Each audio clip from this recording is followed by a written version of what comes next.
Oh boy, this is going to be a great podcast. Do not adjust your brightness. Do not make any adjustments. Right now, we're starting off Toddy D's Pro Wrestling Podcast in the dark. It's a metaphor, if you will. For years, you fans have been in the dark regarding this wrestler. And now, due to recent events, he's shown everyone what he's truly all about. So now he's exposed, and everything is in the bright light. Welcome to Toddy D's Pro Wrestling Podcast. I'm your host, Brooklyn's own Toddy D, and today I'm here to discuss the self-destruction, the rise, and the fall of the one and only CM Punk. And why do I say the self-destruction and the rise and fall of CM Punk? It's very simple. We all seen what's happened recently with the fallout with AEW between him, Kenny Omega, the Young Bucks, and whoever else was backstage during all this political bullshit, right? Maybe Hangman Adam Page, another one. We'll get into that in a bit. But why am I being an asshole? Well, there's a reason why I'm being an asshole. Because CM Punk was an asshole to Brooklyn's own Toddy D 17 years ago. That's right. Before he made it to WWE, right before he signed his little fucking contract with the WWE, CM Punk had a brief stint in NWA cyberspace, later known as Shockwave, as you can see behind me. I was the associate producer back then of NWA cyberspace. So when we brought in CM Punk, at the time, I was looking forward to it. I was like, hey, this fucking guy's awesome. He was in Ring of Honor, other feds, TNA, other indie promotions. I mean, the guy's well known. He was like the fucking indie darling, right? Like guys like him, Bryan Danielson, Samoa Joe, Jay Lethal, to name a few. These are all big-time guys in the indies at the time that were working their way up to the big time. So I was happy that we were going to get CM Punk. I was psyched.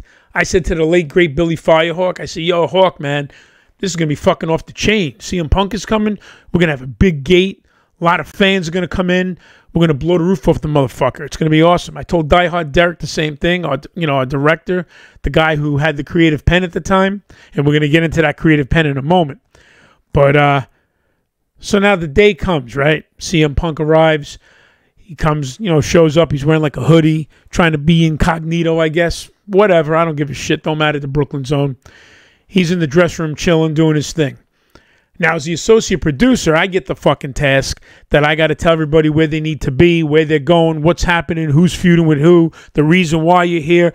Here's the promo you're cutting. It's like me working gorilla position, basically getting them all ready before the fucking event happens, right? Right before they're going out to the curtain, I got to brief them to let them know what the deal is. Okay, no problem.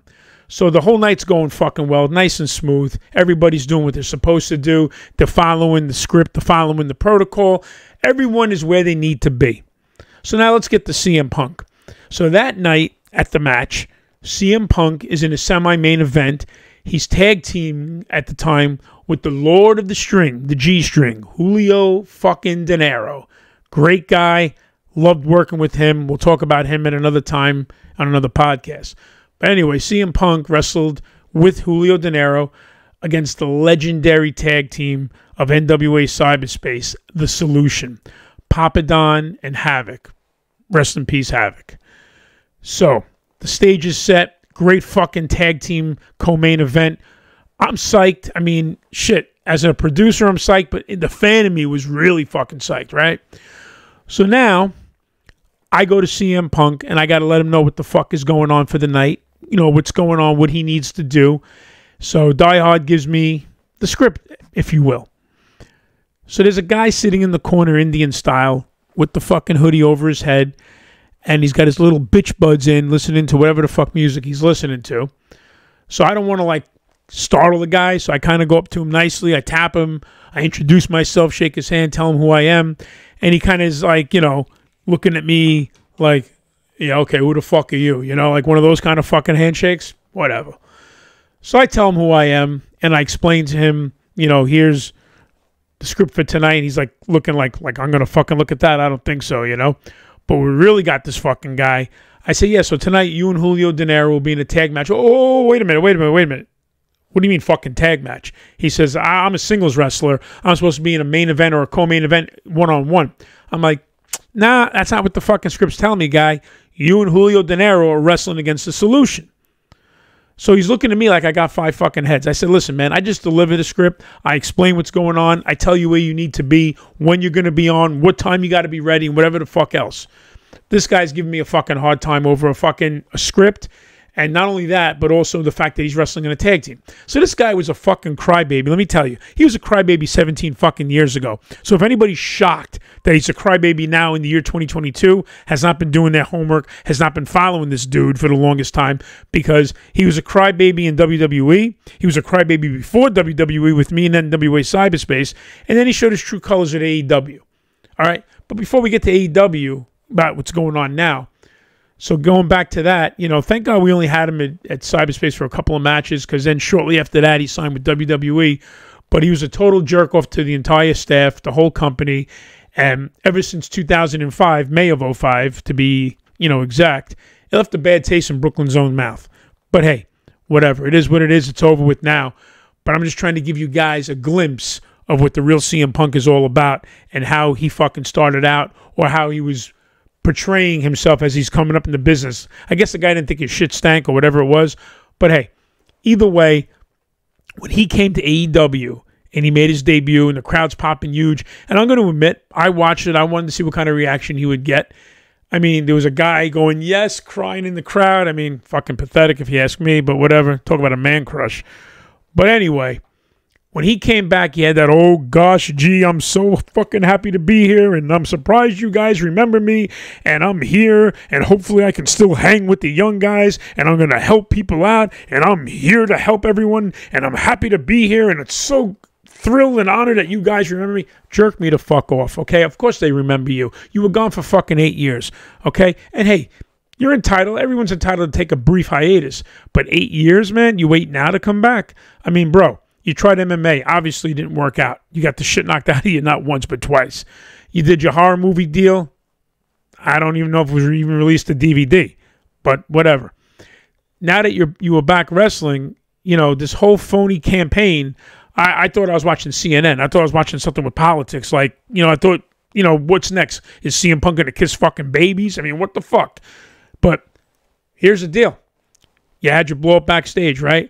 When you and Hangman Adam Page were doing that fucking promo, I knew for a fact, Brooklyn Zone knew that was totally off the fucking cuff. That had nothing to do with what the fucking promo was. So I can only imagine when you were backstage in AEW talking to the poor fucking producer like the way you treated me back in 2005, like, I'm not fucking doing this. I do what I want to do. So you're nothing but a fucking pain in the ass ever since you started out in the business. That's how I look at it. That's how I see it.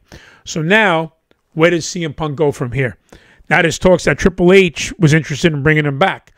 Now, just a couple of days later, they're saying that WWE is not even interested in bringing back CM Punk. Shocking. What were they saying, Wayne's World? What was that fucking saying? Not. Of course they don't want him back. Who's going to want CM Punk back with that fucking track record? Listen, I know you made your money, so you don't even need fucking wrestling. You don't need nothing. I mean, you're probably set for life. And hey, kudos to you, dude. But maybe now you fucking marks out there will get it that CM Punk is all about himself and that he's not for real. He's a total phony. I mean, I don't know what happened backstage with him and the Bucks and Omega, Hangman Adam Page, and whoever the fuck else. But, I can't fucking point a finger on who was wrong and who was right. But anywhere CM Punk is, there's going to be some kind of fucking issue, right? I mean, think about it. Him and Colt Cabana, best friends for fucking years. Now all of a sudden they hate each other. CM Punk leaves WWE in a bad way. Then he came back to the WWE show a year or so ago. Didn't work out. He took his ball and left. I mean, look at this fucking track record. If anyone can prove me wrong, you fucking chime into the podcast. You fucking look me up on Twitter at Toddy D Wrestling and tell me and prove to me that I'm wrong. I mean, was he good for the business? Was he a good wrestler? Was he good on the mic? Yeah. Was his attitude good? No. Fucking horrible. And to me, it's an inconsiderate person because you have an opportunity of a lifetime to entertain these fans, and you kind of forgot where you came from, bro. But now here's the main question as we end the podcast. where does CM Punk go from here? Who's going to take him? I mean, where does he go? Impact Wrestling? I mean, come on. Someone like CM Punk's not going to go to Impact Wrestling, and they probably can't afford him anyway because he's going to ask for some fucking astronomical figure, right? So I'm interested to see where he goes. I think Triple H had like an epiphany, like, oh shit, you know, I brought back the Warrior, but, you know, that wasn't even that bad compared to CM Punk. I mean, they changed their fucking decision like that. They were going to give this guy, even like fucking just say to themselves, you know what? I'm going to entertain the thought of maybe bringing back Punk, right? And within a 24, 48-hour span, they're like, what the fuck was I thinking? No way. I'm not bringing him back. And if anyone's surprised about that, if you would have been in the fucking locker room with Brooklyn Zone, if you would have been in the trenches with me back in 2005, you would have been with me the whole time and say, shit, man, Toddy D, you fucking hit the nail on the head, brother. This guy is nothing but an ingrate, unprofessional, and not giving a shit about no one but himself. In this fucking business, you have to be humble. You have to give back. You know, if you're accepted and somebody makes you, you don't forget that. And you fucking do the deed, you do the job, and you fucking work with others. You don't go in it for your fucking self.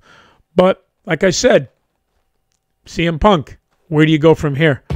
Brooklyn Zone's dying to hear what's going on. That's all I have for now.